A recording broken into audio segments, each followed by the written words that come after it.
Welcome to the Project Endure podcast, the place where we talk about life, endurance, persistence, perspective, and so much more. I'm Joe Rinaldi, and I'll be your host. Let's jump in. Before we get started, let me share a quote with you. The great Les Brown once said, "You can't see the picture when you're in the frame." If you've felt stuck in your fitness, mindset, or life as a whole, head down to the link in the show notes and reach out to learn more about Project Endure Coaching so that we can help you step outside of the frame and bridge the gap between who you are now and who you want to be. We can't wait to hear from you. Now, let's get to the episode. Welcome back to the Project Endure podcast, episode 164. We have myself, Joe Rinaldi, and in North Carolina, we have a very, very, very special guest, Kyle Palentino. Kyle, how are you? I'm good, man. Good to be on here with you. It's great to be on here with you. And before we hit record, I was telling you that this is long overdue, and I've been looking forward to this conversation for a while, for many reasons. And one of those reasons is that I really admire you and look up to you in a lot of different ways. And I think those reasons will become evident as we have this conversation. But before we dive too far into anything, I would love if you could introduce yourself to the listeners who might not know who you are. Yeah, man. I'm Kyle Palentino, born and raised in Richmond, Virginia. Husband and father of 3 kids. Currently active duty military. Spent a little bit of time out of the active duty before this in the reserves. Before that, sort of doing some project management in the technology space and some side hustles with BPN, which is where you and I met, and also CrossFit coaching at a gym back in Virginia. So kind of put that on hold as I'm doing active duty, but otherwise just uh, really, I guess I'd say I'm really focused in on fitness and discipline and trying to be a good example originally for myself and those around me. But now with the family, it's kind of a paramount reason as to why I get up and do what I do every day. So one of the reasons I admire you is because of the way you show up as a husband and a father. And you're ahead of me in that parenthood pacing, if you will. I'm not there yet, but someday when I am, I would love to do it like you're doing it. And I want to hear more about that. But you are, to me, the pinnacle of discipline. And whether it's a look thing or an energy thing or an actual thing, you remind me a lot of Jocko Willink. I don't know if you've ever gotten that before. But to kind of break that down a bit, I'm going to ask you a question that I don't often ask on the podcast. What's one thing that is maybe a bit quirky or embarrassing even that you do or is part of who you are, right? What's one thing where people look at your hard exterior and they just wouldn't expect it? They're like, oh, he's just a normal guy. Oh man. First off, maybe the Jocko thing might be a face idea, but yeah. So I guess for me, something I don't normally advertise. So back when I was in high school, I was in show choir. I actually enjoyed singing and dancing a lot. Uh, don't dance as much anymore, unless I'm at a wedding with my wife or something like that, or we're doing something out. But yeah, still sing a lot. Sing in the car. Uh, Try not to get caught singing in the shower, I guess. Uh, but yeah, so that's something I guess a little bit more that's free free form as opposed to maybe something that's a little bit more rigid or strict that may come off on social media or around friends. Mm. Well, I appreciate you sharing that. And I would not have guessed that. Just so we're even, I'll share one of mine because I have many. I suck the toothpaste out of the tube when I brush my teeth. So instead of putting the toothpaste on the toothbrush and then in my mouth, I just suck the toothpaste right out of the tube. And my wife hates that. So that's mine. Wow. Yeah. So on that note, let's get a little bit more background on what makes Kyle Kyle. So I'm curious, how did you get to the point in your life where you are so structured and disciplined and strong in a lot of ways? Has that always been who you are, or has that been developed and forged over time? I guess it's maybe a little bit of both. So my father is retired Army Sergeant Major, so kind of grew up under that umbrella a little bit. He's a loving guy, but at the same time, he's very strict on me in regards to grades, in regards to putting myself out there, um, trying new things, even if I feel scared or whatever the case is. My mom was, I think, the counterbalance to that, which was good. She was, more that nurturing type. She also pushed me on grades as well, but just a dichotomy there growing up. But I think what really, before all that, I was probably not in the mindset that I am now, where it's, there's an example to be set, or you kind of have to try to beat complacency every day. I feel like if I'm not progressing, I'm Mm, sort of that's just a personal thing, sort of like maybe moving backwards or not doing well. So that kind of came from when I went out on my own for the mm, first time in college. Uh, Thought I was doing okay. Got there. The freshman 15 was starting to creep up a little bit. I wasn't really taking care of myself as much because the structure was on. It was on me to figure out what that structure was, right? And I was trying out for at the time ROTC, starting out with the military, and without my dad around or anything like that, I wasn't doing too well in trying out for different schools that they had that you could go to in the summer. Grades were not doing too well. I think it was the first time I ever got a D in like a 101 course, which no excuse there. Um, and I can't remember what was the inflection point other than me sort of taking a step back and looking like, is this what I really want with myself? Is this what I'm doing? And my parents weren't, I guess, too happy with the progress because they'd ask me how I'm doing, and I'm saying I'm just not getting it, not figuring it out. And I think right around mid freshman year is when I maybe, I guess you could say, turned things up a little bit and being a bit more disciplined. I think what I started doing, because we had physical training in the morning that was optional, I started going to every single day of mm, physical training. And then we also had sort of a varsity team in ROTC, which was called Ranger Challenge, which is where you get like a group of 12 to 20 individuals, and you get to do an extra hour of physical training after the regular group. And we got to do harder stuff, rope climbing, tying knots, wearing the uniform, rucking. And I think I found a bit of an accountability system with the community, and that sort of pulled me up a bit more than where I was, and that sort of set the stage for, I think, kind of being around people who push themselves, and at the same time, knowing that I needed to bring my better self to the table to bring the team up. And mm, then I guess that sort of laid the foundation for what became me in my early years in the military, and then kind of to where I am today, where in or out of uniform, I'm still willing to do that. So foundational build up there, fitness and accountability, if I could sum it up. mm. So you said you got to do extra physical activity. Why did you use the words? And I don't know if you were aware of it, but why'd you use the words get to or got to rather than have to or had to? Yeah, I actually didn't think about it when I said it. Maybe it's just kind of ingrained, and I'm sure you can appreciate this too, but it's an opportunity, right? And at the time, I I like the feeling of having done hard work, hard things, and I know that's the theme here, but it was through that I found a sense of purpose early on, like just internally, right? And the got to mindset, I guess, sort of just kind of proliferated from there. And what I guess what added to that at the time was I got to be with these individuals who wanted to push themselves. And then, it's college, so differing age groups between like freshman, sophomore, and then the seniors were kind of like mentors in the program.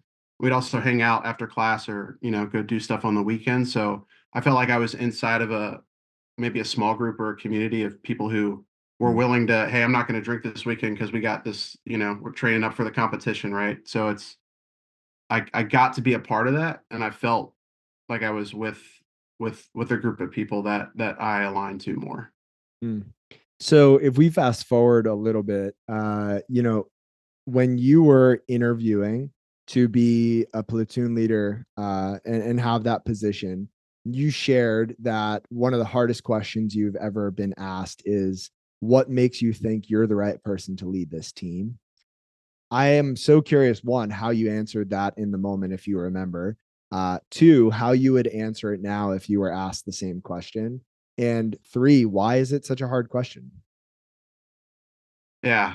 Yeah, I remember looking at that, and it's interesting. I think what if I could give you a little back Mhm. backstage like kind of feel for this. So initially when you kind of join the military and you go through ROTC like I did, commission as an officer, your key developmental job as a lieutenant in the Army and in the Marines as well is to be a platoon leader, platoon commander, right? Being in charge of soldiers. And that at the time, like, hey, I'm 22 years old. I'm about to be put in charge of, at the time, I think it was 50 individuals, right? Obviously, there's subordinate leaders underneath that, have their squads and teams and all that. That was very daunting to me. So, in the context of, wow, I'm going to be working with and working for and having, individuals take orders from me who are coming back from a combat deployment, have experience, have families, right? I didn't have a family at the time. It was just Melissa and I, right? And it just seemed like I was really punching above my weight class, right? So when I met my commander, he's usually at like the maybe 6 to 8 year mark in service. Um, it's like, hey, the battalion commander, who's his boss, really likes what you're bringing in terms of your resume. I got to meet him before all this and kind of interviewed me before getting selected for that job. He said, "Why? What makes you so special, right? Why should we be putting you in charge?" And it's kind of like a test to see what the answer is. But at the time, having come from that group of individuals in college where the team came first, it's like these men deserve the best. These men and women deserve the best in terms of leadership. And I've come from this background where the team came first, right? And I'm willing to do whatever it takes in order to make sure, one, we're the best platoon in the battalion at the same time that these guys are taken care of. The paradigm that I learned from my father as a retired sergeant major was you hear the phrase mission first, people always in the Army.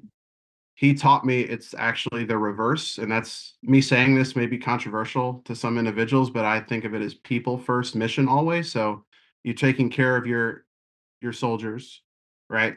And from there, if they have what they need, they've been trained well, if they've got the right support from leadership who's going to defend them from other stray voltage or whatever the case from day-to-day work, they're going to accomplish the mission, Mm. right?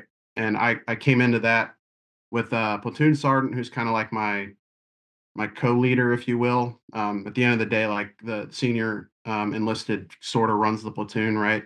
Um, I just got to know him really well, asked him what the soldiers think and care about. And, you know, I know I'm kind of talking around a little bit, but just kind of bringing the team mindset in, putting individuals in front of myself is sort Mm. of how I phrased up that question. And, there was a lot of challenge and difficulty learning early on, first 90 days, but, you know, I believe that led to a lot of successes that we had and what I had ultimately. So, a couple things. One, I love that people first, mission always. And it makes sense to me. I could also understand why the saying would be mission first, people always.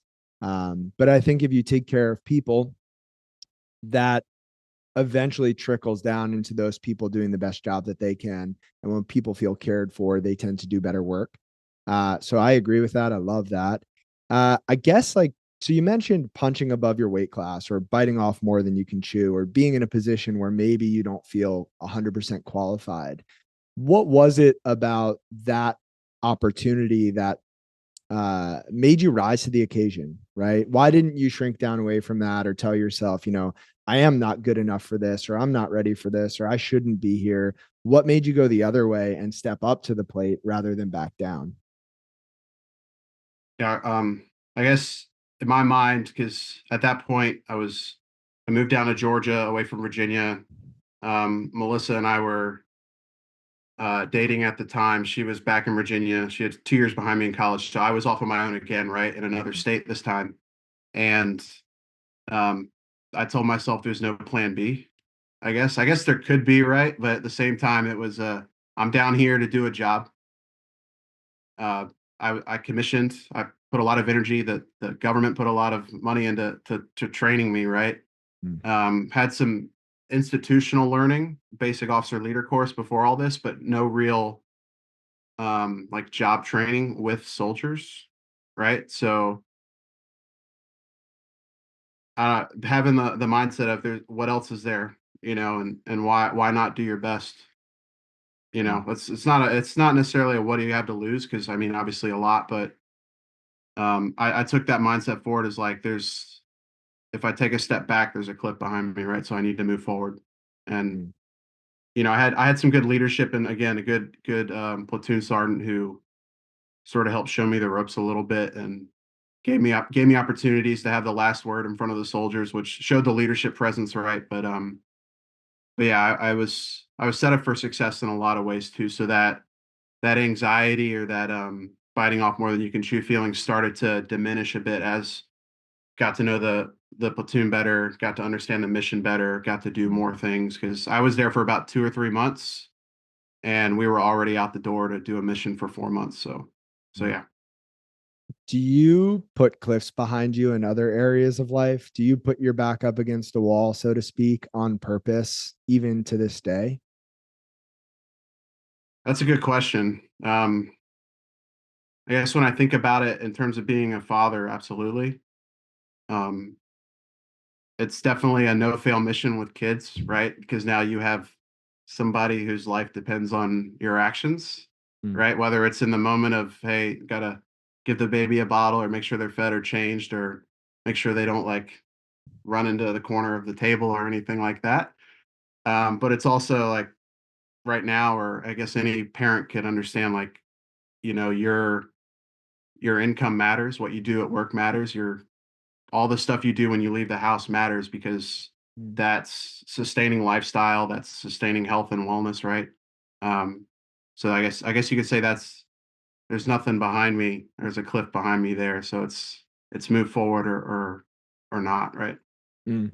All right. One more question on being a parent in specific before I go through the more normal string of questioning on the podcast. But I can't help but wonder, do you apply the same leadership style to raising your children as you do to leading soldiers? Another great question. My wife would probably have a really great answer here, because she says like well, she's told me this too, which I guess trickles down to kids. It's like I need Kyle. I don't need Lieutenant Palentino or whatever the case is to do this, right? So um I I can be the more authoritative one in the household. Um Melissa definitely provides that warmth and comfort a bit more than I do, but while they're young right now, and maybe this is a good question in like 5 to 10 years, um, I definitely there's a little bit more grace and latitude, because they're kids, but I definitely know as our oldest gets, starts to talk more, and she knows what we want her to do when it's time to, like, go wash our hands or go put the plate away and stuff. So if there's any slippage there, I just kind of like, hey, go take the plate to the sink, all that stuff. So I'm a little bit maybe rough around the edges there, but there's there's a little, I guess it's compassion measured with discipline is how I could succinctly say it. I've heard it's not me. That's not a quote from me by any means. I've heard that before, but I guess it's more of a difference by degree than it is kind there when it comes Mm, to soldiers who know their job, who are adults, treat them like adults, versus kids who are, you as a parent, you're in charge of them, right? So you have to mm. show them the ropes a bit more, give them a bit more grace to learn some lessons. We'll have to circle back in 5 to 10 years. I can't wait to hear what the answer is then. But for now, so let's focus back in on you as Kyle, the human. And if you look back at your life so far and you had to give an answer, what would be the hardest thing that you've ever had to handle that you did not get to choose for yourself? Yeah. So, um, I think there might be a lot of military answers to some of these questions, but in the context of my life, that's been a big part of it. Mhm. Um, so yeah, there's a circumstance where one of my soldiers, this was, I guess, back in 2018. So beyond the platoon leader time, captain now, doing some more stuff in the current role that I'm in now. Um, One of my soldiers tried to jump off a cliff, um, and I kind of mark this one down as like a it's a pivotal point in who I am as a person and what we kind of had to go through and what he went through. We're in the middle of a those who are in the military understand it's kind of like a spur ride. So it's a 36-hour event where you kind of get tested physically to see if you can be a part of the unit or inside the club a little bit. And the soldier at the time was not doing this event. It was me and a couple others. Um, so we're already kind of exhausted, kind of getting smoked or thrown around a bit and doing a lot of stuff on our feet and stress shooting and stuff, and get a call from the hospital saying that this individual is in the hospital right now. He was rescued from the bottom of a cliff route in Colorado Springs. So really great places to hike, but that there's that, so to speak, aspect of it where you can really think about things if you wanted to. So that was tough for me, and I put that in a very small box compared to, I guess, what he was going through at the time. But we left the event, sort of covered in dirt and sweat and all that, and went over to the hospital to figure some things out. My NCO, or senior enlisted advisor at the time, came over, and we were trying to figure out what was going on. And I think we kind of realized what was up because he was sort of on the bed, getting worked on a little bit. He was breathing, right? He was like unconscious and things like that. So he was in rough shape. And that at that moment when you're kind of running 1,000 miles an hour on so many things, that whole people first mentality or reality can slip a little bit. Mm. Maybe you forget to check on somebody or whatever the case is. And I don't think we were checking on people as well as we could have. The soldier was going through or had gone through a divorce. Um, wasn't doing terribly well financially, but still coming into work and putting on a good face and things like that. And that was tough to deal with because you when you take a step back and pause, you really realize, like, hey, maybe I wasn't doing the right thing. Um, Maybe I didn't care enough. Maybe I didn't ask enough questions, or just see how they're doing. Maybe we could have done more of a fun day with the team to just kind of be people together. And it puts a lot of weight on you. And then, when the soldier's family came in to see him, I had to pick him up at the airport, and it was really hard to hold back tears and tell them what was going on. And yeah, so just a lot of stuff happening at that point, and it really sobers you up. It really makes you more mature. It really makes you want to not necessarily have a do over, but just kind of from now on we have to do more. We have to be better, and that just kind of you know proverbially, like, yanked my collar up out of everything that we were doing. It's like, hey, maybe you're not doing everything you need to be doing. And that was a real hard pill to swallow. Thankfully, he's okay. He's still he's still doing good things in the community. We still try to keep in touch, but yeah, that day was tough. I would imagine that there's a sense of, I don't want to put words in your mouth. How I would feel is a sense of guilt around that, even if from an objective standpoint, I did nothing wrong. I think just having someone in your charge and having that play out would give me a sense of guilt. Is that something you experienced? Yeah. I In the midst of kind of waiting for his family and leaving the hospital, there were a couple days involved with just kind of waiting and going back and checking on him, and it's hard to sleep. Reached out to a mentor of mine to kind of talk through some stuff. Um, yeah, it just made me. as the first line supervisor, just kind of, like I said, just where could I have done better? What did I do wrong? Um, Hoping that he's going to recover, because at the end of the day, it's like my feelings may matter to me internally, but at the end of the day, like what he's going through right now is a bigger issue. So the sense of guilt was there, and yeah, it was another inflection point, I guess, in my career to do better, Mm, or to try to find ways to be more present. We always talk about that, but it's easy said than it is done. And a lot of times when you're moving fast and you got to do all this work and you forget about people sometimes. mm. So without getting too specific into other conversations and episodes, there are a handful of episodes that I've recorded where someone has lost that other person, that other person doesn't make it. And the guest doesn't ever get a chance to go back and, rekindle or re-nurture that relationship. And in a couple of instances when I asked the question, if you could go back and say something or do something differently, what would it be? I get the chills thinking about this, but people say, I would just give them a hug. I would just be there, but the truth is we all have such limited time and resources and attention. And, when you're moving fast, like you said, and there are a lot of people involved and you have your own tasks and focuses and you've got, family or other relationships, things can get lost in the shuffle. You strike me as a very intentional human being. Would you say that this has made you more intentional in the long run? Absolutely. I'm always working on that, right? Because things come up and life come up, but um, especially now with kids, and especially being in North Carolina, um, coming back home to see them, it's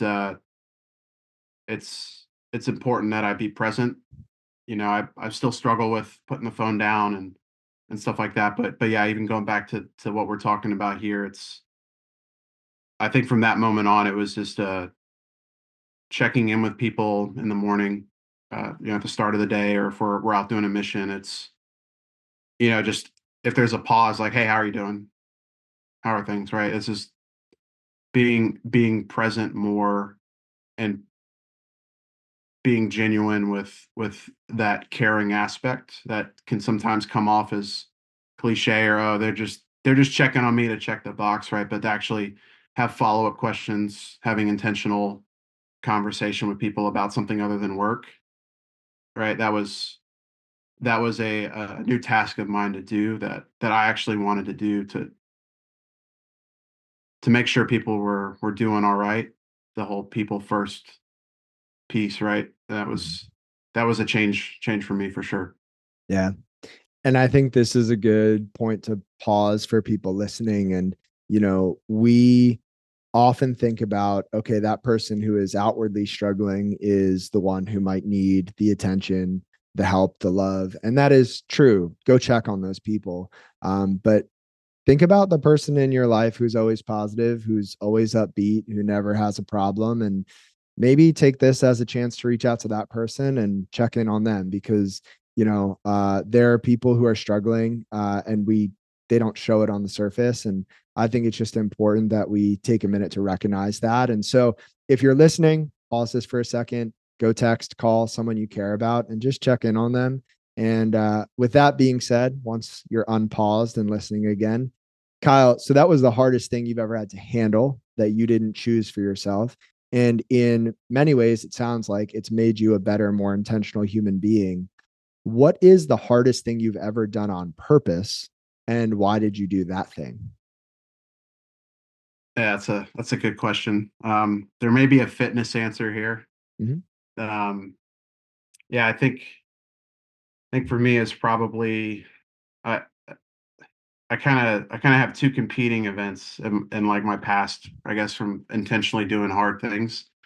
And training up for the big Long Island 150. Chris and I did a marathon ruck in the middle of August in the hot streets of Richmond, Virginia.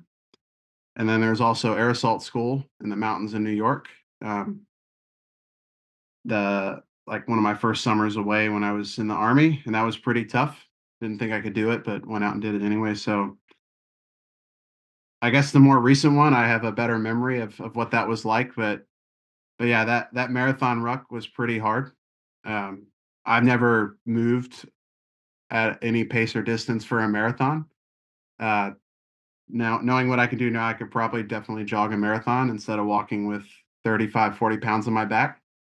Um, yeah, so in training up with Chris, he had visited me, and we had plans to kind of move across an 8-hour day or so just to get him ready for his 150 miles. So 26 miles is nothing after having done 40, 50-mile days for that 150. But definitely without him there, I would not have finished. And he could tell you this. We were trying to give a little bit of updates on social media along the way, but the last 2 miles, like I admire his strength because he was like carrying his load and he was kind of like pulling me along to get across the finish. Um, yeah, I've always looked at myself as like a bigger, heavier guy. So whenever I get the opportunity to maybe push myself a little bit in those endurance or cardio events or have those opportunities, that was definitely tough. Definitely got a little bit of the cold chills afterwards, even after all the hydration and electrolytes and all that stuff. Um, but yeah, that was a tough day, but a lot of growth on that day as well. So, just for a little bit of context, so Chris and I were at that point, we were talking every week. We'd have calls and we'd check in about things, and I'd hear about how his training was going. And I remember him telling me about that ruck together. And I forget what verbiage he used, but whatever he said made it sound like it was really a struggle, more so for you than it was for him because he had been he'd been training that way and practicing and building up to something much bigger. But I would actually love to hear, like, in those moments, right? You're a tough guy, you're a strong guy. And I mean those as compliments, right? You're someone who doesn't quit, right? And so in that environment where you're hurting a little bit and Chris maybe has a little bit more left in the tank, what goes through your mind as someone who probably doesn't want to hold him back and wants to continue pushing? What kind of thoughts does someone like you have in those moments? Yeah, that you hit it the nail on the head there. It's like I this is training for Chris, right? And I'm here to get a little bit out of it. I definitely got a lot more out of it than I intended to, but yeah, I guess just any type of partner event, right? And in this one in particular, it's like one, I don't want to hold him back. We're trying to make his pace requirements, which I think was 19 or 20-minute miles. But at the same time, a part of me was trying to tell him on the last like 3 miles, like, just go ahead, just go. I know you got this, buddy. I'll see you at the end. And I think it just kind of motivated me to, the discipline was there, but the extra motivation was starting to go away, right? And it's just like, we can do this one step at a time. My legs are technically longer than his, but he's still beating me. So I was trying to like open my stride up a bit and all that. So the whole don't quit was going in my head. I think both of us were talking to ourselves because of Mhm. just the heat and how far along we were. So I was definitely verbalizing either some pain or saying, you got this, keep going. Maybe a couple of expletives in there as well. But yeah, just I didn't want to for his sake, for his training day, I wanted to make sure I wasn't pulling away from that from him, right? So Mhm. so yeah.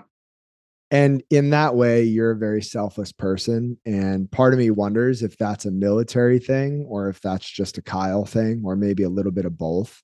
Where do you learn that selflessness from? I think the military piece was there, especially from kind of what we talked about in college, putting the team first or people first. My wife has taught me a lot about that. Even to this day, right? She's willing to kind of put other things on hold personally for the kids, and then also for me to do what I'm doing now um, with the military. So I've got a lot of great examples around me, and I think if we have more selfless people working for one another, Mm. a lot, a lot, a lot more things can happen, and a lot better things can happen. Mm.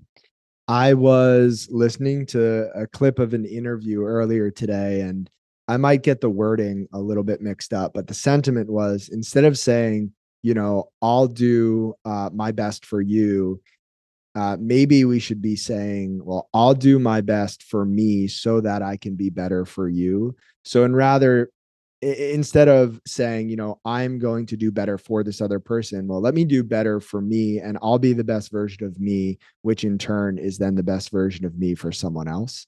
And, I think part of being selfless requires short stretches of selfishness. I don't know if I coined this term, but I've been saying it for a while. So if it is mine, then great. If it's not, then I stole it. But you know, sometimes you need to be selectively selfish in order to be sustainably selfless. And for you, I would imagine fitness falls into that bucket. How do you find time for fitness? Do you see it as a selfish thing, or do you see it ultimately as something that helps you be more selfless? Yeah, yeah, I think we share that, Joe. So, um, the military's got me waking up early to work out, so that's kind of been ingrained Mm, in many ways. But even when when I got out of active duty the first time, and that was right before COVID had started, so there was a lot of, and even when COVID was going on, a lot of stuff happening at home for fitness or life or whatever the case. So with the kids, and not wanting to take away from the family time or helping Melissa out when they were real young, waking up early.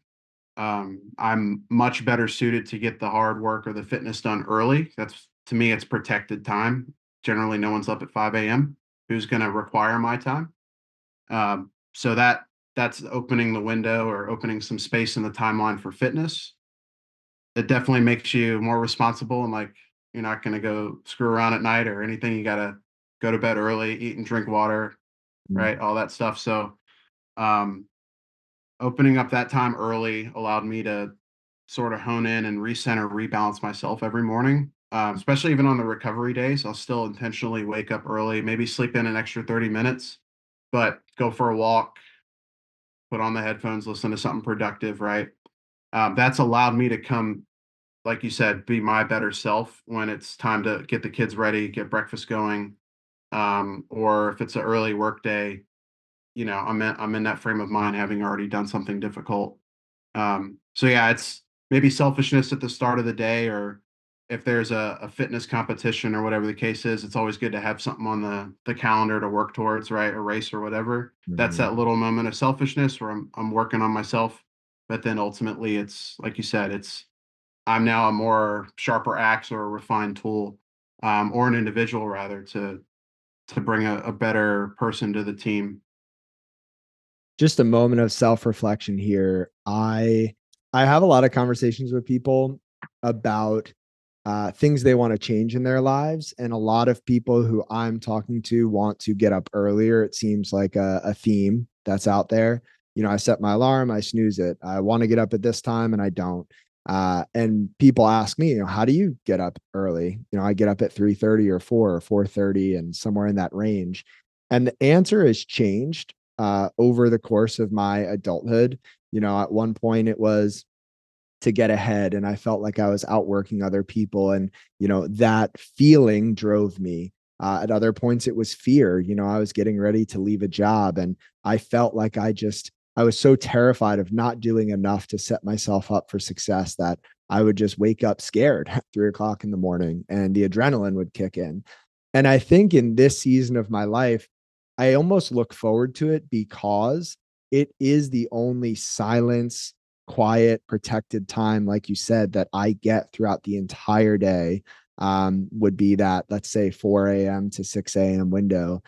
It's so peaceful, and I don't get that anywhere else. And so I'm glad that you and I share that. I'm sure there are people listening who are nodding their heads in agreement.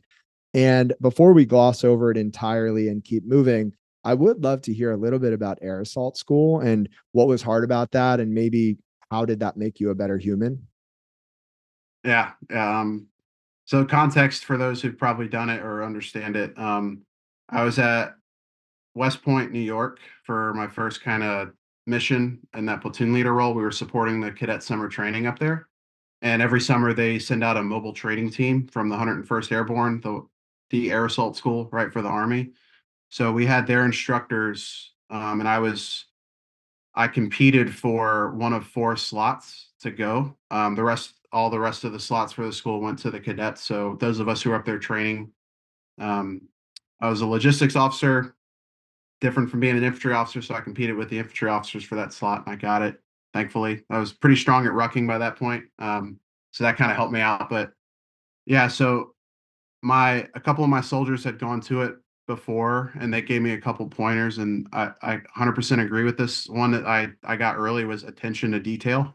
Mm, The school is built around it's a leadership course, but it's attention to detail.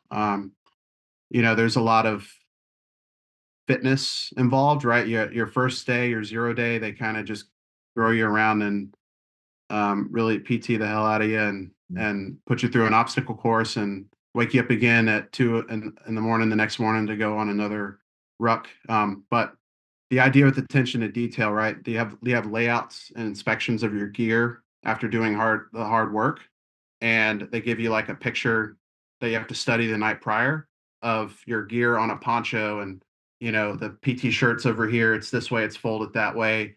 Your 550 cord and your carabiners are lined up this way or whatever the case is. So that ingrains in you, you're always looking for deficiencies or if that's good to go, because what you learn in the school is how to do rappelling, right? So you've got to put together what's called a Swiss seat. So instead of putting on some gear that's already built, you have to take a thick rope, wrap it around you under your legs and stuff, hook in a carabiner, and that's what you use to rappel right out of a helicopter. So you have to know what you're doing and you have to do it well.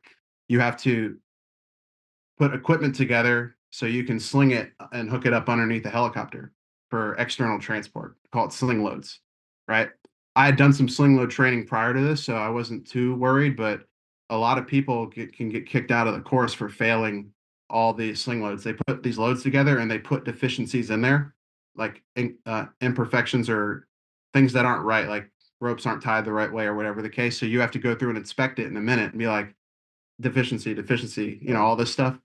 So the school's more about attention to detail, learning, the minutia of all this stuff, having confidence in your equipment more than it is like a fitness school, which Mm. is how it comes off.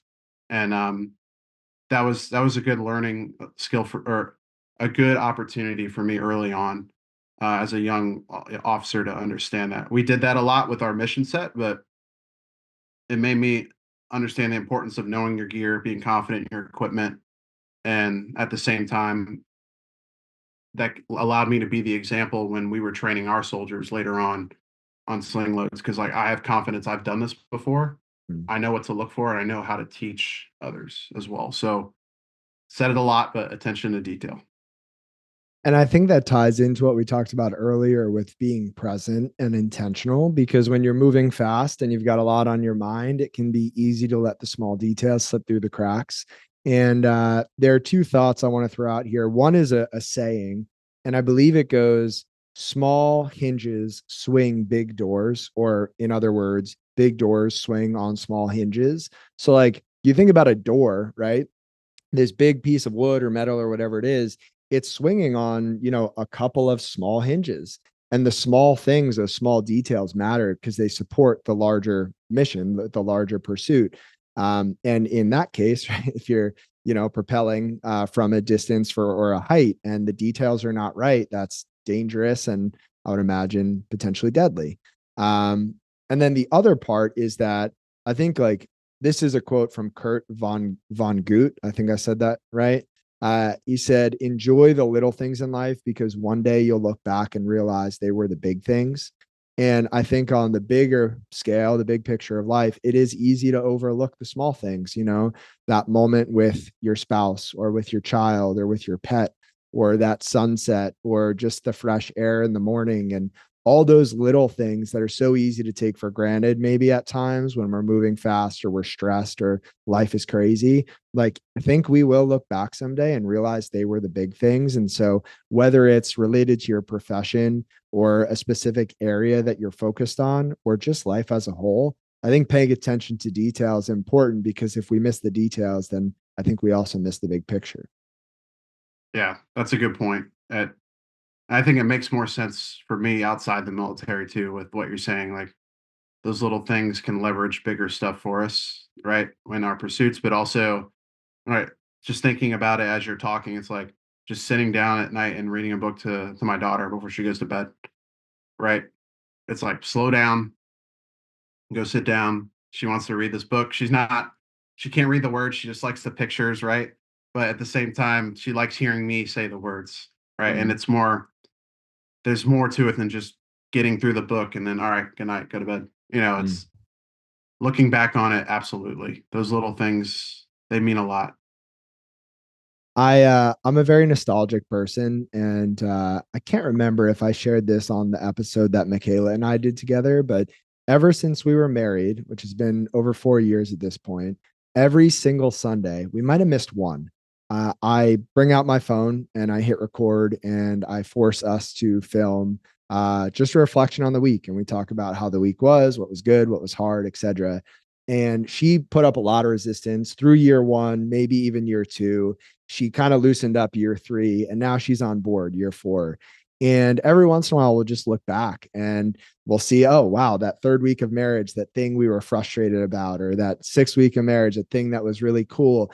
It's just, you realize that those little moments you miss, and they become memories really quickly. And if you're not careful, they just kind of slip by and out of sight, out of mind kind of thing.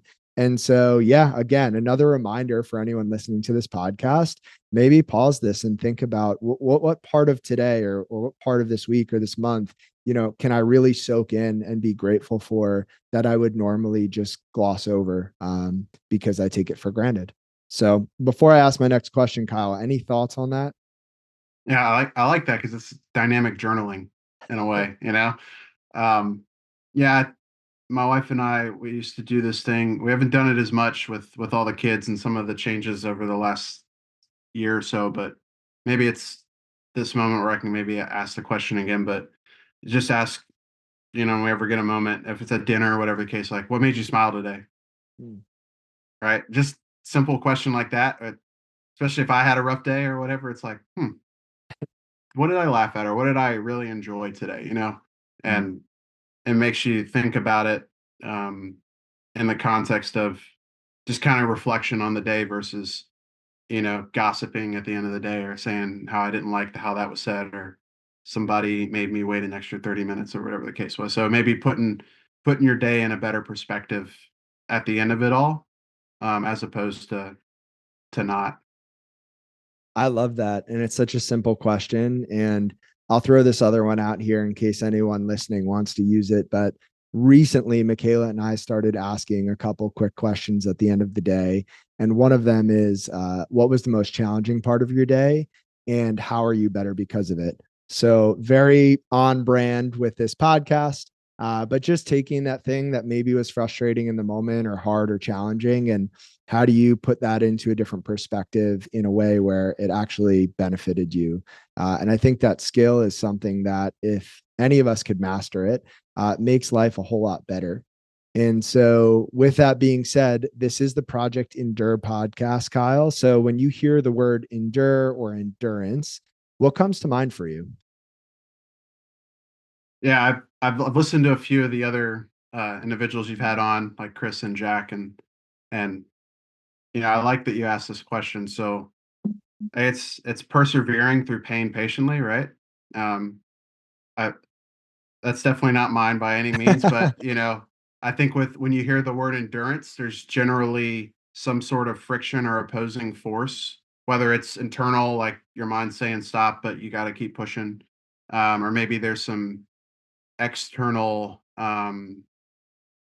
negativity around you can't do this, or others are already like saying you're not gonna succeed before you even start the race, right? So maybe it's for me, it's continuing when all around you um, have like no confidence in you to do it, or maybe even Mm, yourself. mm, Um, it's kind of bleak to think about, but early on, that was sort of the way I looked at things before I kind of found that community in college. mm. Um, Maybe a little self-destructive to start, but that kind of helped me kind of persevere a little bit, or at least put my mind into something else if I'm doing something hard physically, or I've got 3 hours of studying ahead to make sure I can pass this test or write this paper or whatever the case was. So regardless of the opposing force, we're still moving forward. Mm. I love that phrase, persevering through pain patiently. And that word patiently stands out to me because whenever I used to hear the word patient, I used to think of, okay, you just wait. But in this context and in most contexts, patience doesn't have to be passive. Patience can happen as you move toward where you want to be. It's not something that you have to just sit and have. It's actually something you can do. You can be patient, and that can mean moving. And I just, yeah, I love that. And even if it's not yours, Kyle, we can credit it to you temporarily for this episode. Uh, Awesome. yeah. All right. So as we land this plane, there are people listening to this who are all over the world. They're going through all different sorts of things. Maybe there are many things in this episode that resonated with someone. Maybe nothing has just yet. But regardless, people are struggling. People are going through their own challenges and obstacles. And I want to phrase this to you a bit differently than I normally would because you have children and you're a dad. Let's say one of your children is going through something really hard someday and they just feel a bit lost and they're not sure where to go or what to do or how to move forward, how to endure. And you just get to be there and you get to give them some guidance and some encouragement. What would you say to them if and when that ever happens?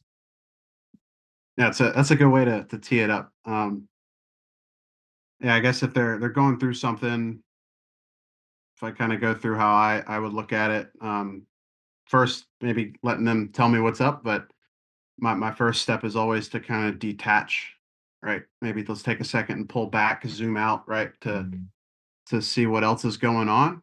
Um, and then from there, in my mind, I like to assess and make a plan and then try again. mm, Maybe iterate a little bit, fail, succeed, take the feedback, try again. Um, it, ultimately, I know as people, we're capable of much more than we may think in the moment of something tough or difficult, whether it is voluntary or not. So I think that's a good reminder. You know, right now it may seem dark or dim or no one's with you, everyone's against you, but tomorrow's a new day, right? Throwing in a little colloquial terms there. Um, but ultimately, I think it's just continuing to press onward. Is that as I've gotten older, um, I don't know if you could see it, but as I let my hair grow out, that I see more and more grace uh, every year at this point.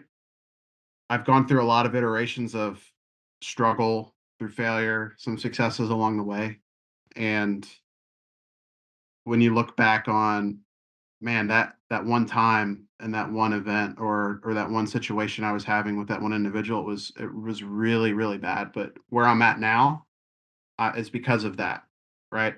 So you're able to kind of look back and see. So imparting that to my kid who's probably a lot younger, right, or who is a lot younger and doesn't have all those laps around the track, right?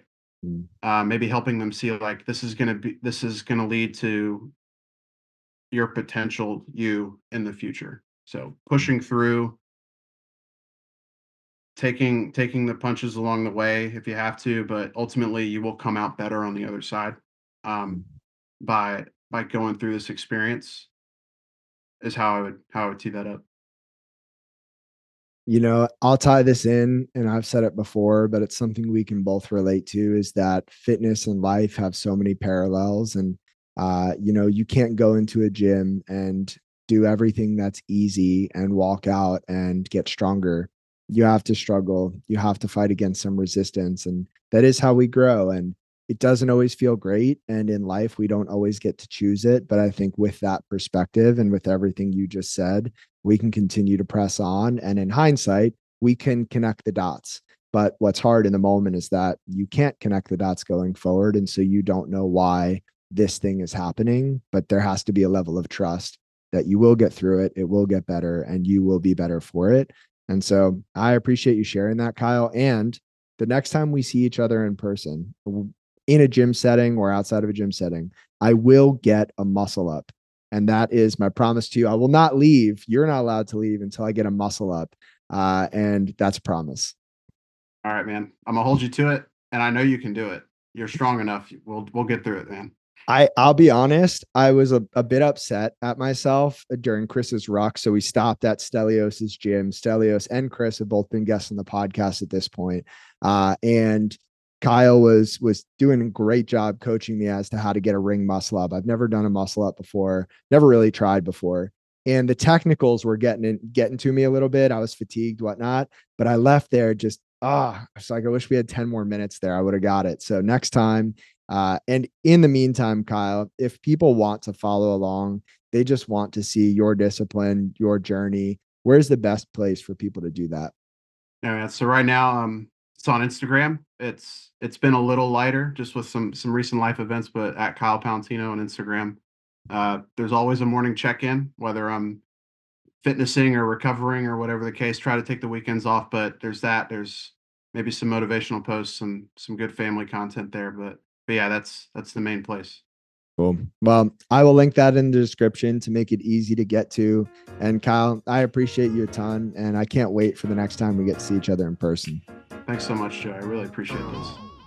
If you enjoyed this episode of the Project Indoor podcast, go ahead and subscribe, leave a review on your platform of choice, and share this episode with a friend. It helps us get more conversations like this out to more people like you. We appreciate you, and we'll talk to you next time. And one more thing.